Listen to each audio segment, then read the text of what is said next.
Number 1 ભારતના કયા રાજ્યને પ્રથમ ડિજિટલ રાજ્ય જાહેર કરવામાં આવ્યું છે?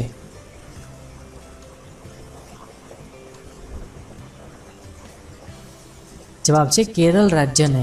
સવાલ નંબર 2 સૂકું હોય તો 1 કિલો, ભીનું હોય તો 2 કિલો ને સળગેલું હોય તો 3 કિલો. બતાવો શું છે તે?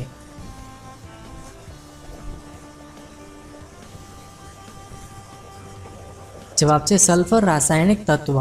સવાલ નંબર 3 ગુજરાતનો રેલ માર્ગ ભારતીય રેલવેના કયા ઝોનમાં ગણાય છે?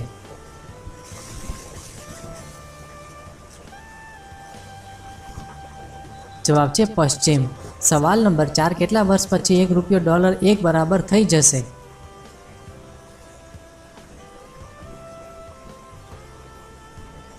જવાબ છે 70 વર્ષ પછી.